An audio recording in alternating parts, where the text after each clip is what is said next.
Not so much the wise girls who would have bought, naps and things like that. So we got the wise men show up. They're actually what they are is they're pagan stargazers. They're astrologers, astronomers, if you will. They look at the stars and they decide the future based on that, which is interesting because in the Jewish culture, that's sinful. See, in the Old Testament, you're not allowed to use the stars to find the future. It says we don't put our trust in the stars. We don't trust our sun or the moon. We put our trust in God. We don't put our trust in the sky. We put our trust in God. We don't put our trust in the crystals or whatever comes with that. We put our trust in God. And so God forbids the Jewish people from using the stars or the sky to sort of try to predict the future of what's happening. And then what you have is you have a bunch of pagans who are sinning to find God. Unexpected. You see, if you were writing the book, not who you would put first as the people who are going to be the original ones to recognize Jesus as king. If you were writing the book in that culture, you're not going to pick a bunch of smelly, uncouth, disrespected shepherds to recognize him as Messiah, and you're not going to pick a bunch of pagan stargazers to recognize him as king. But that is exactly what happens. And they show up with apparently enough of an entourage that when they get there, all of Jerusalem has figured it out. Something is going down. Something has happened. And see, what fascinates me is God is less concerned about whether they are in the club or not, and more concerned about whether or not they are seeking him out. So you've got shepherds who want to go but can't, and you have pagans that aren't sure what they believe, but they know they want to meet Jesus. Unexpected. Beautiful, if you will. And see, this is how he shows up. The entire season of Advent are these crazy, unexpected moments where God breaks through to show us something about us, and more importantly, something about him, right? A virgin getting pregnant, unexpected. Her husband staying with her, unexpected. Angels in the sky with shepherds that can't even seek after God, pagan stargazers showing up to worship who they know is going to be the king. Unexpected beauty. And every little detail of the story, we see God breaking through, sometimes in the crazy, sometimes in the monotonous, but always showing up, letting us know that when he comes, he doesn't always come the way we expect him. You see, the Jews mostly thought that he was going to come as sort of a warrior king, and he came as a suffering servant. Jesus almost always, when we encounter him, comes in surround sound. What do I mean? He comes in sort of two forms that are in tension together. So we know him as both the lion and, right, ferocity and meekness. He's 100% God, 100% man. Deity, divine, beauty, unclean, dirty, fleshly.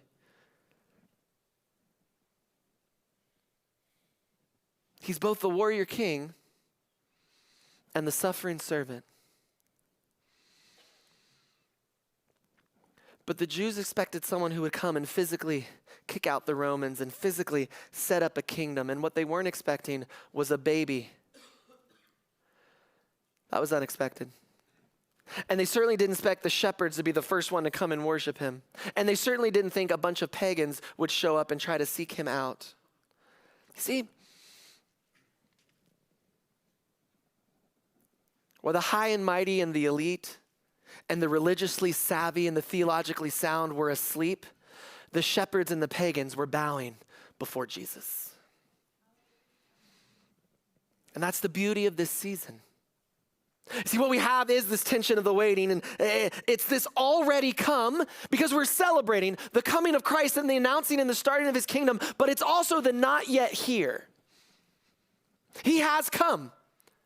But when we say that, there's sort of an echo. He has come and he is coming back. You see, he has started his kingdom and he will finish it. And what we live in is the tension of that moment of the already come, but the not quite here. of the blend of the lion and the lamb, of the warrior king and the suffering servant, of the fully God and fully man who does things unexpectedly and never comes the same way twice. I quoted C.S. Lewis the first time I spoke here, and I promised I wouldn't do it all the time, but I'm going to do it again today because it's really good.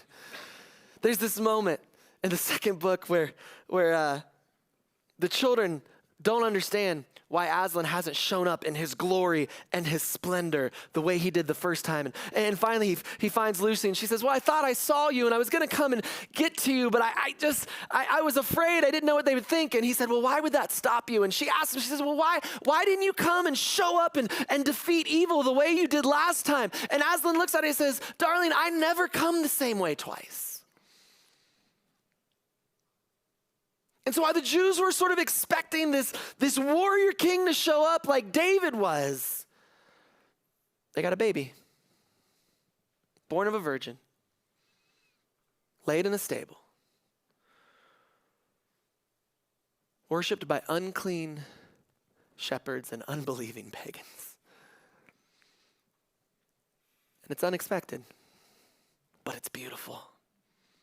And if we'll look for them in the midst of our life, in the midst of the mundane, in the midst of the moments that seem just normal, there is unexpected beauty all around us.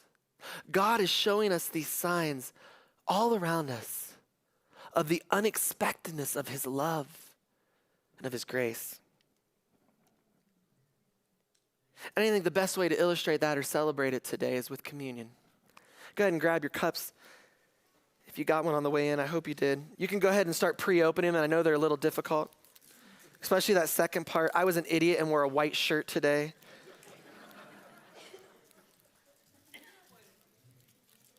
But what we find in this moment here, right? We're celebrating, guys, the death of our God. In essence, right? We're celebrating the one that we thought was the warrior king, the lion, showing up as the sacrificial lamb. And there's unexpected beauty in the brutality of the cross. You see, just as God came to the shepherds and let them know, listen, this is good news for all people. You couldn't come to me, so I'm going to come to you. It is what we celebrate as we take part in communion of a God who realized we could not get to him on our own. And so he came to us. There's a picture you may have seen, and it shows this big chasm, and it shows how we can't get across, and it shows the cross across the chasm so that we could walk across. And I understand, but I think it's a little wrong because it's not that the cross allows us to run to God. It's that through the cross, God ran to us. When we could not go to him, he came to us in an unexpected and beautiful way. No one thought the Messiah was going to die.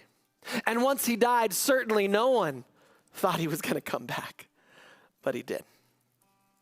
And so we think of that night when he was betrayed, when Jesus took the bread and he broke it.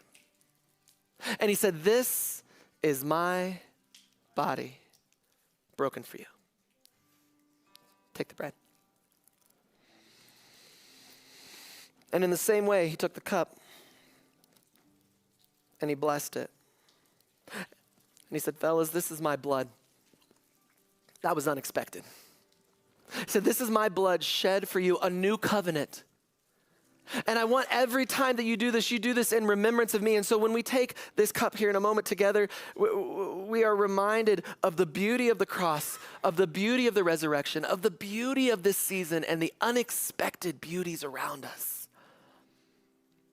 when God shows up. Take the cup.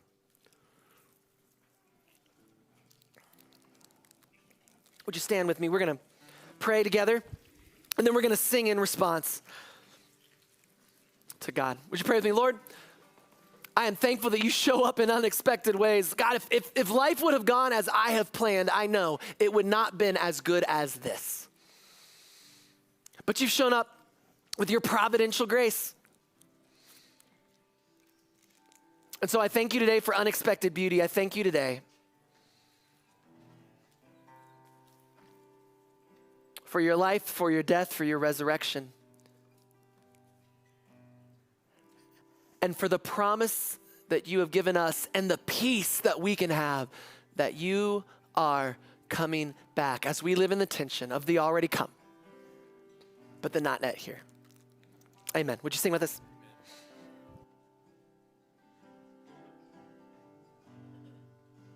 Worthy of every song we could ever sing. Worthy of every praise we could ever bring. And worthy of every breath we could ever breathe. We live for you.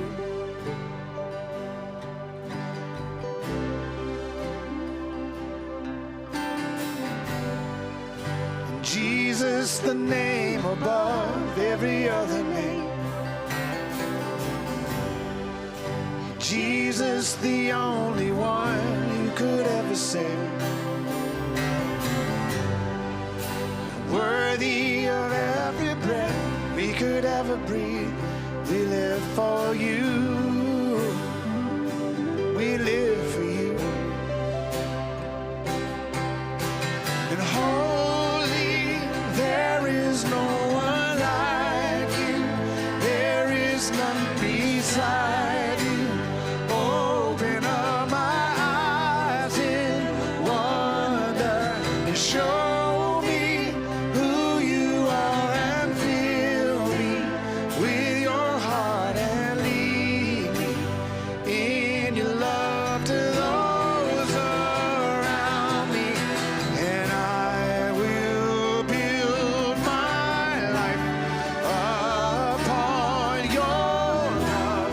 It is a firm foundation, and I will put my trust in you alone, and I will not be shaken. I will not be shaken. Whoa. You're a firm foundation, and I will put my trust in you alone, and I will not be shaken. God bless you guys. Have a wonderful week. Love ya. See you next week. Oh, I will put my trust. Whoa.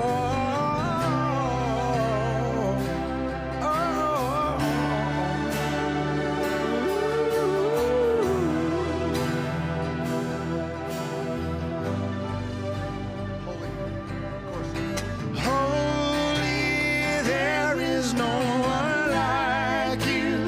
There is none beside you.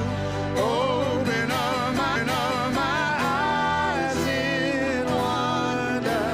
Show me who you are and fill me with your heart and lead me in your love to those around. And holy, there is no one like you. There is none beside you. Open up my eyes in wonder. Show me who you are and fill me with your heart and lead me in your love to those around me. I will build my life